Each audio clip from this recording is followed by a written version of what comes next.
So today we're going to look at how to convert money that's saved into sustained levels of prosperity by domestic investment.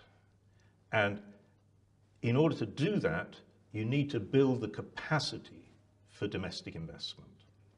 And we're going to call that investing in investing. Investing in the ability to invest well. Remember, you don't want to do a Norway. You don't want to save the money in some financial pot abroad. That's a good idea for Norway because it's so stinking rich already. It's a really stupid idea for a poor country. In order to get rich, you've got to invest domestically. The return on international financial capital at the moment is at best about 1% a year.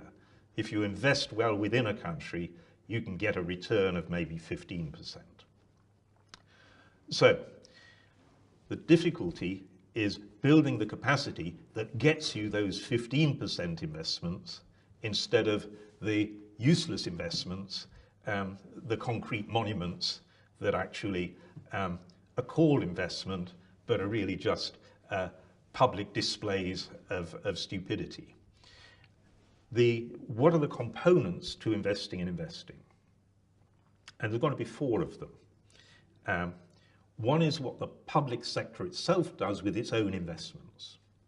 So building the capacity for public investment. The second is going to be building the capacity for private investment. Third is going to be building the financial system. And the fourth is lowering the unit cost of capital goods. So that's our agenda. So let's start with the government itself. The government has to do a lot of public investment. That's where the revenues are coming in. And so it's sensible for the government itself to spend a lot of those revenues on the key things, the good infrastructure, the good education system, and so on. Just throwing money and calling it investment doesn't necessarily produce high-yielding investment projects. And there are 4 steps to getting a good public investment project. First, you've got to design a good project. That's the easy bit. The capacity to design good projects, design a good airport, design a good road system, that set of skills can be bought on the international market relatively cheaply. There's a competitive market in that. So the design stage is easy. Having designed a few projects, the really hard step, which has to be done domestically, is the selection stage. Which projects do you do and which projects do you not do?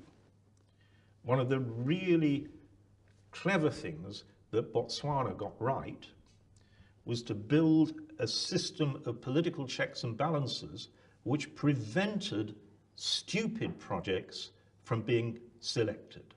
And so all projects were subject to a proper cost-benefit analysis done by technicians. And then if it didn't meet a hurdle rate of return, a project wouldn't be done. And that is really important. The danger is that politicians just get ideas in their heads from skimming through a magazine and say, we want an airport here, we want this glamorous project here. You know, I've seen it in California, we're going to have it in our country. That's the road to wasteful investments, to the white elephant monuments. And so building political checks and balances on the project selection process is vital. Beyond that, good project implementation. The most successful country in Africa in recent years has been Rwanda. It's the one country that's had the fastest rate of poverty reduction anywhere in Africa ever. It's up with the best that China's achieved. And Rwanda did it primarily by having extremely good implementation of public projects. And it did that by accountability of civil servants up a chain of command, ultimately to the president.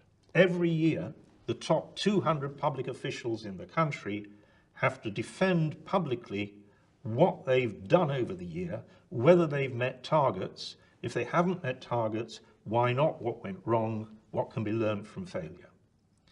Personal accountability for the successful implementation of a project is vital. And it's very rare. But learn from Rwanda. Then the final stage in public projects is evaluation. If you never evaluate whether things have worked or not, you can never improve your system. And so there has to be rapid, effective evaluation done independently, which then feeds back. You learn how to do things better.